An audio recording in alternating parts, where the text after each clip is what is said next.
Well, good morning. My name is Mary Rampone, Local Government Regional South Chair. We thank you for joining us today for the review of November's 2022 ballot initiatives. And we are delighted to have with us today the perfect person to present these initiatives, Carolyn Cabecci. Carolyn Cabecci serves as President and CEO of the Orange County Taxpayers Association.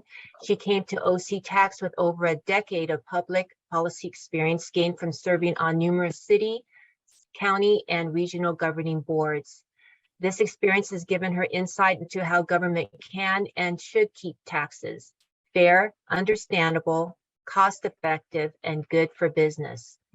Prior to joining Orange County Taxpayers Association, Carolyn served 6 years as the directly elected mayor of the city of Orange, in addition to serving almost 6 years as a member of the Orange City Council.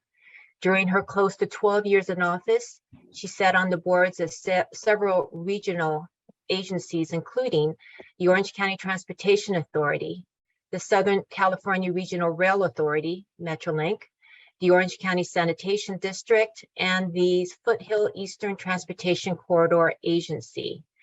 She has been honored many times. In 2006, Carolyn was awarded the Elected Official Ruby Slipper Award by the Orange County Building Industry Association.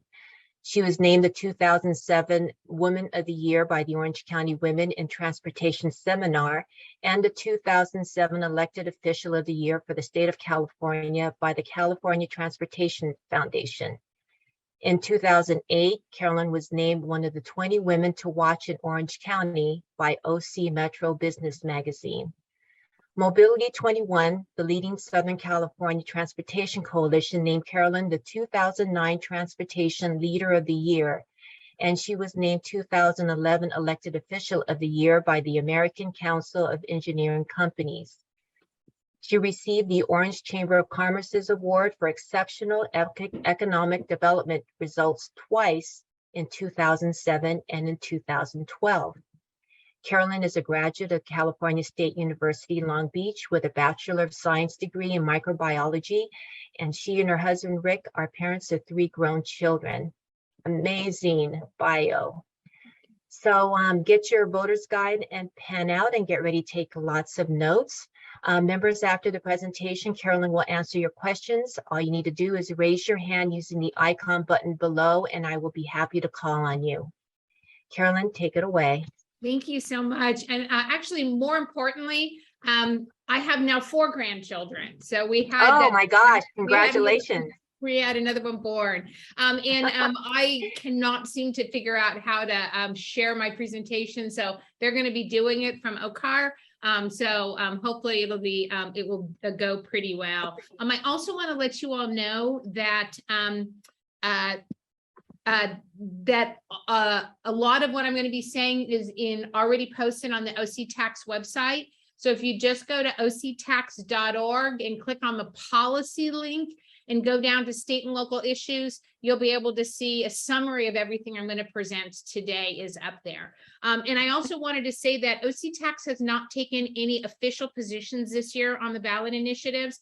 I am more than happy to give you my personal opinion. There are some that do affect business and taxpayers specifically in their wallets. So I am happy to do that. And with that, let's go for it here. Am I the only one that sees a big black thing? There we go. Okay, so I never like to start any presentation about voting without specifically giving you guys an overview of what the political party statuses are in California, because sometimes in Orange County, we kind of see things through the Orange County lens. But if you look at the state of California, the Democratic Party has a plurality right now, candidly, almost a majority at almost 47% of the registered voters. The Republican Party is down to 23.9%, and no party preference, the fastest growing party registration in the state of California, is down to 22.5%. Actually, that's dropped a little bit. For a short amount of time, the Republican Party was actually the #3 registration in the state, but NPP has dropped a little bit like that. down a little bit. And the county of Orange is kind of the same, although NPP is still the fastest growing registration in the county of Orange as well. But the Democratic Party is, again, has a plurality in the county of Orange. A lot of people don't believe that, but it is true. Almost 38% of the registered voters in the county are now Democratic. The Republican Party, that was a lot closer in our county than at the state level. We're down to about 33, and then no party preference is 23.5%. And with the rest of both at the state level, at the county level, it's just all the little third parties that add all that up. So let's go to our first slide. Let's start with something that's not controversial at all, and that's abortion. So Prop 1 is a constitutional amendment. By the way, there are only 7 ballot initiatives this year, much smaller than before. I keep seeing a big black streak in the middle of each of these things. I don't know what that is, but anyways, there are only 7 ballot initiatives this year, really a small amount for the state of California. We're used to many more ballot initiatives on our ballot. However, there are 20 local initiatives on the ballot as well. So the first one, and there's out of the 7, there's 1 constitutional amendment, 1 referendum, and then the rest are just initiatives. So the first one is Prop 1. It's a constitutional amendment that prohibits the right of a person to have an abortion or to be able to obtain contraceptives. And this obviously has been put on the ballot in response to this Supreme Court's ruling that Roe v. Wade needs to be more of a state issue versus a United States constitutional issue. There is no fiscal impact for this initiative at this time. However, depending on how the court interprets these rights, we actually may see fiscal effects at the state level, depending on how they do interpret that. A yes vote will place the right to have an abortion in the state constitution. And by the way, we are one of several states that have constitutional amendments on the ballot this year. A no vote would just keep the Constitution as it is. And candidly, in the state of California, abortion rights would continue under state laws. So please don't think this is, if this doesn't pass, abortion becomes illegal in California. It does not. It's covered under state law. So that literally is a yes to put it in the Constitution, and no to just keep it under the state laws that we are already governed by as well. So that's a pretty straightforward one. Let's go to 26. All right, is everybody having as much fun looking at the commercials for 26 and 27 as I've been? It's really amazing to see what happens. Yeah, I don't know what you guys we're struggling here with this. So 26, so let me explain. Gambling in California right now, there are 4 different ways you're allowed to gamble in California. Can we get rid of these black streaks? I'm not quite sure what's happening with these. Now there's more. Huh, that's really weird. Do we know what's causing these? Okay, we can just kind of keep a look on that. Right now in California, you can gamble a couple different ways. You can play the lottery, and I will confess, I am not I don't play the lottery all the time. I wait for it to go over like 300 or 400 million, and then it's worth it to play. But I did buy tickets this week. Or you can go to card rooms, Wine Gardens, Commerce, all of those, and those are card rooms. Or you can go to one of the several horse race betting facilities that we have in California, or you can go to a tribal casino. In tribal casinos, I have slots, they have lottery games, and they have card games. So we have 2 competing measures on the ballot this year. The first one is 26, and what this does is it will allow in-person sports betting, roulette, and dice games at racetracks and tribal casinos. So at the racetracks, there would be an age limitation of 21. At casinos, tribal casinos, that would be up to negotiation with the state of California still to get an age limit for that. And you could bet on professional, college, or amateur sports, except for high school betting would not be allowed, and California college betting would not be allowed. And there'd be a tax of 10% on this, and the profits would be divided this way. 15% is going to go to the California Department of Health for implementations for gambling prevention programs, which I always cracks me up when the money goes to stop the thing that they're actually providing the money. It would also provide local grants to local cities for the same. 15% is going to go to the Bureau of Gambling for enforcement and all that kind of stuff. And then this is the interesting thing, 70% of that tax goes into the state general fund. So it goes for the state to be able to use it for anything they want. And so you're looking at fiscal impacts. Obviously, it's going to be tens of millions of dollars annually is going to flow in to the state of California. Of course, some of those are going to go to the State Department of Health. Some is going to go to the State Department of Gambling, but a majority goes into the state general fund. Now, a yes vote, obviously it's easy. It would allow all this to happen. Racetracks, tribal casinos are going to be able to do in-person sports betting. Actual tribal casinos would have to renegotiate everything to get the roulette and the dice games. But again, the new entities would have a new way to seek enforcement because you're going to get more money on this. A no vote basically says, no, we want to keep it the way it is. So who's supporting this? Well, of course, the big Indian tribes are supporting this. The ones who already have casinos because they want to be able to do this. They've raised $124 million to do it. Who's opposing it? Well, obviously the private casinos, the Hawaiian Gardens, the Commerce Cities, they all do not want 26 to happen. So the competing one is 27, which is the next one. And this would allow online and mobile sports wagering outside of tribal lands. So basically, anybody who's 21 and older are going to be able to go online and bet. It would also create a new division within the Department of Justice, the State Department of Justice. So this is actually creating an entire new department. Revenues, again, for this, there'd be the same tax would happen minus some expenses. It's going to go into this, what this is called a new sports betting trust fund. And it's going to be divided up to 85% is going to support homelessness and gambling addiction programs.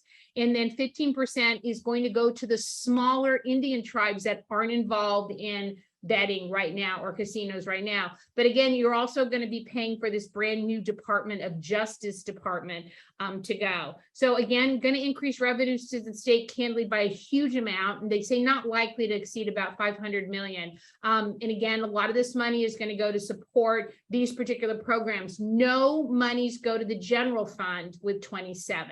It all just goes to homelessness and gambling addiction programs, and then 15% to smaller tribes. So who's actually supporting this? Well, the big city mayors are supporting this. Online gambling companies are obviously supporting this. Major League Baseball is on as a support, and the smaller Indian tribes who wouldn't get money under 26 are now going to get money under this, and they're supporting it. Who's opposing this? Well, the big Indian tribes with the casinos don't want this. And three political parties, the Democrats, Republicans, and the Peace and Freedom parties do not want this as well. They've raised a lot. So what happens if both of these get yes votes and elected? So we'll go to the next slide. So usually competing initiatives, if there is competing initiatives, if both pass, whichever one has the most votes win. But in this case, when they wrote Prop 27 for the mobile online, it actually states in its in the verbiage that it is not in conflict with Prop 26 if both pass. So if both pass and 27 passes by more, the people who support 26 are going to be happy as a clam and nothing is going to happen. But if both pass and Prop 26 wins by more, there will be a lawsuit. The people with 27 are going to file suit to make sure that what they stated in their initiative passed. The interesting thing is $550 million have been raised through the end of September to support and oppose both these initiatives. And that isn't even hitting the October, the hard month where a lot of the money is raised for this. An incredible amount of money on this. I'll just tell you personally, if you guys want to hear my personal opinion on this, I'm voting no on both of these. That's just my personal opinion on this. I don't know if you've seen, I saw one of the, a lot of commercials. These are one of the first commercials to hit. I saw one of the funniest ones this morning against Prop 27. It called basically said that California is a state of suckers. They couldn't believe how many suckers are in the state of California. It was I actually was laughing out loud. It was a really good commercial with people in New York and Boston saying how stupid California is worried about 27 and because they're going to get all the money. So anyways, I'm a no on both of these personally. So there you go. But those are the differences between the two. And if both wins, it's going to depend on who wins by more, whether there's a lawsuit or not. So let's go to 28. 28 is a pretty easy one. Basically what it states is that they want to give more money to arts and music education in schools. So it's going to require 1% of the constitutionally required state and funding that public schools from the year before, an additional amount of money would go in the next year. So it's basically allocating more money to arts and to music schools. Now, this is in addition, and we're all familiar with Prop 98. It requires, has a funding source formula requirement for education. Basically, about 40 to 50% of the general fund in California is required to go to K through 14 education. This initiative is for K through 12, and it basically says 1% of the year before, an addition on top of the 98 is going to have to go to arts and music education in schools. Of the total amount, 70% would go to schools based on their share of statewide employment. 40% would go to schools based on their share of low income students statewide. And if you want to know what the definition of art education is, it's dance, media arts, music schools, and visual arts. So this is just wanting to say that a certain amount has to go to provide arts in schools. Schools with 500 or more students would distribute the money. 80% of that funding would be required to go to teacher salaries and 20% for training and materials. So for large schools, 80% would go to hire the teachers to do the arts and music, and 20% would be for training and materials. Basically, a yes just puts an additional requirement on the state legislature when they're starting to allocate dollars. And no vote would literally keep funding the way it is. Obviously, the CTA is the one huge group that's supporting this. There is no registered opposition to this right now in the state of California. About 9.3 million has been raised right now to fund this. Okay, 29. 29 is my favorite. These guys do this to us every single election. This is the third ballot initiative on. Does everybody remember all the other kidney dialysis? The unions are not giving up on this. This is a third ballot initiative. They did it in 18, they did it in 20, they're back in 22. This is brought to us by SCIU, the unions. They've been targeting dialysis centers because the dialysis centers, the employees are refusing to unionize, and so they're going after the owners. And this would put new requirements on them to have at least a physician or a nursing practitioner or physician assistant with a certain amount of relevant experience to be there. It requires clinics to report infection data. It's stuff that normally you would look at and go, well, why would this be a bad thing? But you always have to look to see who's supporting and who's opposing this. And again, this is just an attack on dialysis owners. The cost this is going to put on clinics to raise the level of care above and beyond candidly what is actually needed for dialysis is just incredible. It would prohibit clinics from closing or reducing services without state approval, but I don't know how they're going to do that because it's going to raise the cost of patient care through the roof.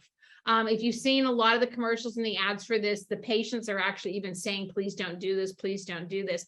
Again, the support is SCIU, $8 million. It all comes from their members' dues. When I researched it, they're literally taking members' dues for this. Opposed, obviously the clinics are opposed, Cal Chambers opposed, the Medical Association is also opposed. They've raised 77.7 million, which you can actually see from the commercials. I haven't seen many anything on this, it's mostly no. But again, this is just a third attempt for the unions to try to unionize the clinics, and this is the attack on them. Okay, Prop 30. You've been seeing a lot of commercials for this too, all the firefighters and all the wildfires, and then you got Governor Newsom on one side. This is actually pretty interesting. Now, this is in response to the California Air Resources Board requiring, I think it was just within the last couple of years, Cal Air Resources Board, CARB, voted that all rideshare companies have to convert 90% of their vehicle miles traveled in California to electric vehicles by 2030. So that means Lyft and Uber, 90% of the miles that they drive by 2030, they all have to have electric vehicles.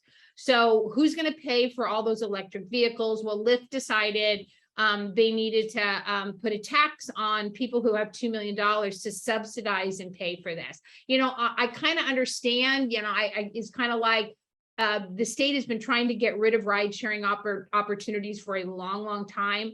But this is just kind of another way for them to do this. So this is a new tax to high income taxpayers. Are we gonna be able to get rid of those big spots here?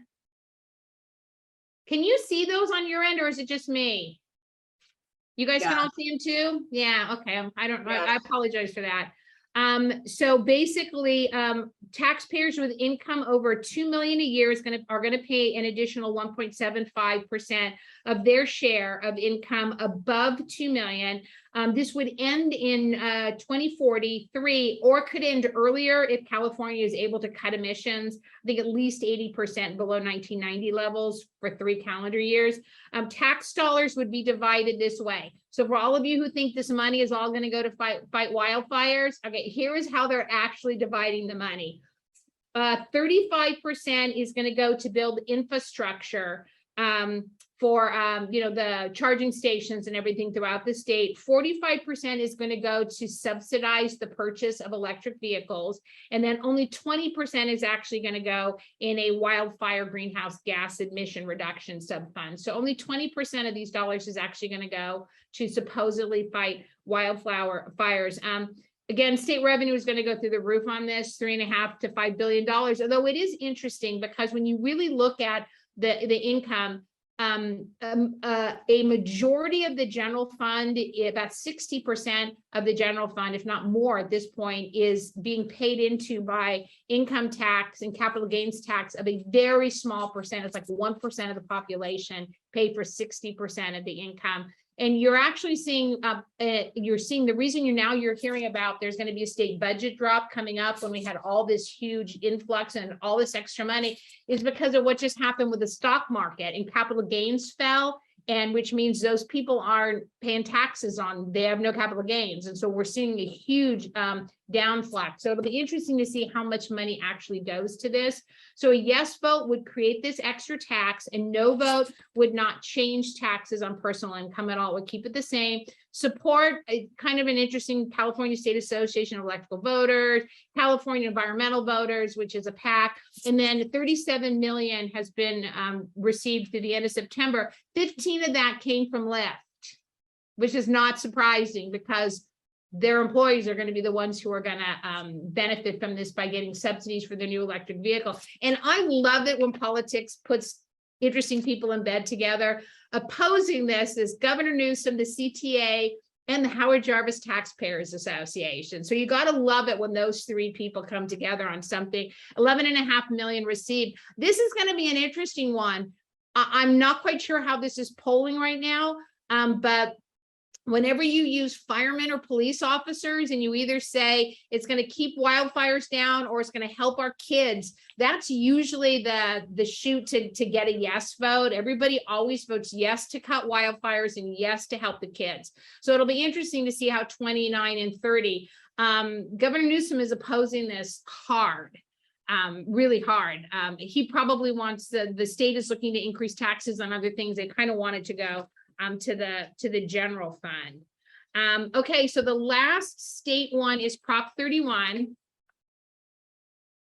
And now this is a referendum. So on referendums, you always have to be careful how you vote, because what you think you're voting on is usually the opposite of what you want to have happen. So the state legislature in 2020 passed a bill Senate Bill 793, and basically it prohibited some flavored tobacco products from being sold in California.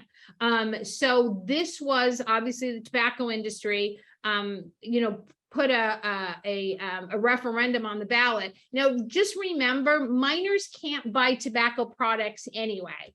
So there is already a law in place that says minors can't buy tobacco products, but the state of California now wants to say nobody can buy flavored tobacco products at all. And basically, this is a referendum to override that 2020 law that was put in by the legislature. So a yes vote would confirm the law and would prohibit the sale of tobacco products. A no vote would allow in-person stores and vending machines to sell it. It would overturn the law. So that's why, again, with referendums, it's always kind of opposite. So if you want this law to stay in place and prohibit the sale, then you want to vote yes. If you want to overturn the law and just say we have a law in place that minors can't buy these anyway, you want to vote no. Actually, Governor Newsom, the CTA, all of the cancer societies and lung societies are all in support of this to continue the prohibition. Oppose, obviously, the tobacco companies are opposed to this, plus the Republican Party, plus Howard Jarvis Taxpayers Association. So does that make sense on this? Referendums are always kind of careful on this. So I think for the state ones, we're done. If you kind of want to go to the next slide. Okay, so here's just some information about our organization, but I do want to go over, if anyone's interested, there are 20 local initiatives. Really quick, I'll just kind of go through them and then very briefly. And then if you have questions about them specifically in the question thing, we can chat about them. Santa Ana Unified School District, Measure H, is putting term limits on their school board members, as is the Alicia Viejo City Council. So Santa Ana Unified, Measure H, is going to 3 terms. Alicia Viejo, Measure I, is going to limit terms to 2 terms. In Anaheim, Measure J is requiring like the Airbnbs to start collecting TOT. That's a good thing, by the way. Costa Mesa, Measure K, is looking to overturn some of their requirements on building. They want the city council to be able to approve some building now in certain commercial and industrial corridors. Right now, the voters have to do that. In Huntington Beach, there are 3 charter amendments. If you guys are interested, and candidly, all of these 3 are to whack at the city attorney. When you take a look at who's supporting it and who's opposing it, it basically is kind of a whack at the city. So L, M, and N are Huntington Beach charter. And the first one, they're doing some pronoun changes. They're allowing bathroom construction to be able to be approved versus having to put that out for the voters. They're changing the requirements to vote for city attorney and treasurer. They're making them a little bit looser, as well as they're doing some changing with if you have to appoint a city council member. They're also spelling out in the last one that which I think is a good one. I'm just going to be really blunt. I am against elected city attorneys. I think it's one of the, as a former city council member, there is nothing worse than having to deal with a political person for city attorney. I cannot believe Huntington Beach still allows this, but they're basically spelling out that the city attorney and the city council, it is a client attorney relationship, which means the city attorney works for the city council, which is how it should be, by the way. And then Measure O, Huntington Beach, they're straightening up some cannabis tax stuff. La Palma, Measure P, they're increasing the TOT in La Palma from 8 to 12%. I don't know what the hotels in La Palma are like, but they're taking it to 12%. Laguna Beach has 3. They're going to a voter approval for major development projects with Q. I'm always opposed to that. They're also going to voter approval for hotel projects for Measure R. I'm opposed to that. And they're putting a minimum wage of $18, I think, an hour for hotel workers. Laguna Woods is doing a cannabis tax. Does anybody know, are there any marijuana distributors in Laguna Woods? Not aware of that, but if there are, they're going to get taxed. San Clemente is going to appoint their city clerk and treasurer rather than have those be elected offices. Santa Ana, Measure W, is raising its business license tax rate for larger businesses. It used to be that as you brought in more income, like every 100,000 it went down a little bit. You were still paying more, but cumulatively it was adding less on. They're going to clean that up. Santa Ana is also putting a lifetime ban on term limits for their mayor and council members, and they're requiring a 2/3 vote for the budget. Measure Y, Westminster, they're trying to continue their 1 cent sales tax extension to 2043. And then Yorba Linda is also trying to loosen building requirements to make sure that they can build in certain areas to meet state requirements. So it's interesting. You got a couple cities who have seen that having voter approval for building don't work, and they're trying to loosen it up. And then you've got Laguna Beach, who's actually trying to add that as well. And I think that's all 20. I went through that pretty fast. So I think we got plenty of time here for any questions, if anybody has any questions. If you have any questions, just raise your hand. You can find the reaction button down below. Somebody asked about my, I'm voting no on everything. I'll just be honest. I'm voting no on everything. And I'm pro-life, but the state laws in place will make sure that anybody who's worried about not being able to have an abortion or get contraceptives, that's already covered in our state law. It's just easier for me to vote no on everything. The only one that I could see people hesitating on is that tobacco one, thinking, oh, it's a bad thing for kids to be able that flavored tobacco products are like a gateway to get kids to smoke. Again, we already have a law in place that doesn't allow it. I don't know if I'm for adults not being able to purchase those products. So I'm going to be a no all the way down the board. I think that covers me for 31. No would allow. Yes, it does. Anybody have any questions? Oh, you know what? The one thing I didn't go over was Capo, Measure G, really quick for those of you in South County, Capo Unified School District. They have a school bond on it. I can't believe I missed that. They never, OC Tax never takes positions on school bonds. We always leave it up to the voters, but we do ask that the school board put in place specific fiscal responsibility measures to make sure that the voters are being taken care of. Capo never asked us to review their school bond. I understand that in the, and there was nothing we can do about it once it came out, but in the ballot argument to pass it, they state that it meets our requirements, and that is a lie. It does not meet our requirements. They never asked us to review it. And when I did go back and review it, actually, it does not meet our standards. So whoever did the argument for it is lying. I don't appreciate having OC Tax's name used like that. We've put it out pretty hardcore in the community that it is a lie, but it does not meet our standards. So if that helps, I figured someone would ask about Capo and I just realized I skipped over it.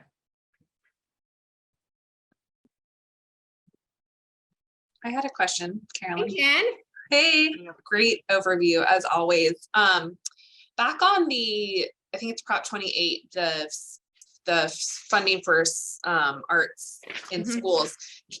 Can you just clarify where the additional 1% funding comes from? It comes from the income, the additional income over the $2 million. So it's not an additional, my understanding is it's not an additional percentage on the entire $2 million. It is on whatever 2 million and up, it's an additional tax on that. Okay. Did that clarify it? Yeah, is that for the wildfire electric vehicle one or for the arts and schools? It's just for arts and schools. Okay, got it. Literally, so Measure 28 only goes, were you asking about 29? No, I was asking about 28. Yeah, it only goes for schools and it doesn't go to anything else but schools. Got it. Most of it to teacher salaries, to hire the art teachers, and then a small 20, I think 80%, if there's a school with over 500, they have to use it for 80% for salaries, 20% for training and materials. But yeah, my understanding, it isn't an additional it isn't an additional amount of on top of the 2 million. It is from the anything over the $2 million. And if you hear differently than that, I'd appreciate you giving me a heads up on that. Does that sound about what you've heard, or? Yeah, I think so. I just wanted to clarify. Yeah. Yeah. 70% go to schools based on their statewide enrollment. 30 are based on their how many low income kids they have. Okay.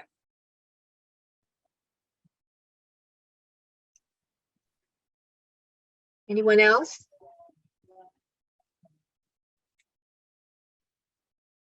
I was just going to Right. add that Orange County Business Council has taken positions on too, and we are opposed to the dialysis clinics proposition, as well as the income tax that would fund the electric vehicle and wildfire. We're not opposed to wildfire and EV funding, but we're opposed to the tax structure. So. Well, and I guess for me, you know, and candidly, if OC tax, I mean, those are probably the two that we would have taken a position on, and they would be in alignment. I think the thing that frustrates me is something like that is when they just kind of throw a small percentage at wildfires because they know, oh, that's going to get people to vote for, and it gives them really great material to put really scary commercials on television. And it makes it sound like a majority is going to fight wildfires, but it's not. A majority is going to subsidize purchase of electric vehicles for the private community and to pay for infrastructure. And candidly, you know what? Come on, man. Number one, do I agree with CARB's law? No, I don't agree with hardly anything that comes out of CARB. And shame on the state for allowing that, you know, CARB to have the control that it has on things like this. But kind of ridiculous. Yeah, I saw a headline this morning. I can't remember if it was a Berkeley poll, but that said like 55% of Californians approve of that law you just mentioned that CARB put in place, requiring EV sales by 2035, but only 20% are planning to purchase an EV as their next car. So it's sort of like, you know, when push comes to shove, people aren't willing to do it. Well, and we could go in. I was just at a program probably about a month ago that was specifically targeted at electric vehicles and the car manufacturers. And they are not, it is an impossibility for the car manufacturers worldwide to provide enough electric vehicles to California to meet any of these new requirements that we have. It's never going to happen. They legitimately can't do this.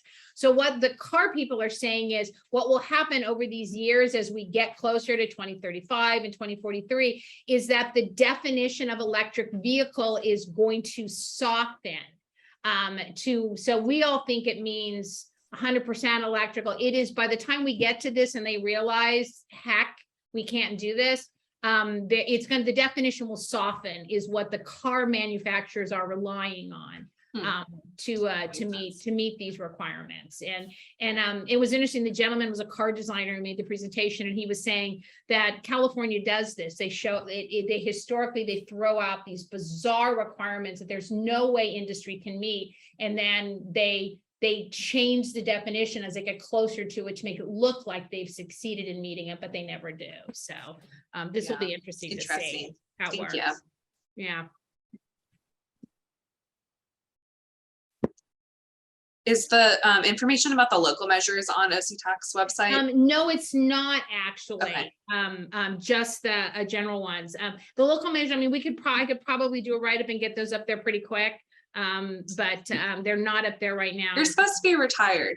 I know. And I just want to say thank you guys for having me. My last day is October 31st. So I really appreciate, I love OCAR. I've loved working with you guys over the last 10 years. So I have a couple more of these presentations over the next couple of weeks, and this is kind of it for me. So yeah, my last day is October 31st. Our new ED is on part-time this month. And she'll be here full-time in November. And I will be, as of November 1st, it will be all Sarah Catalan, and Kavechi will be, I don't know what I'm going to be doing for getting ready for Christmas. We're so honored to have you here. Thank you. Caroline, thank you. Anybody else? Great. Carolyn, we thank you for sharing your wealth of knowledge And thank you again for being here. It's such an honor. You've done so much for OCR and we Thank thank you. you. And members, thank you for joining us. Hope to see some of you at Long Beach tomorrow. So have a wonderful week and God bless you. Bye. And thank you, Bye. Carolyn, for all your work. My pleasure. See you soon. Anybody who's heading over to CAR, we're here. I'll see you, Aaron.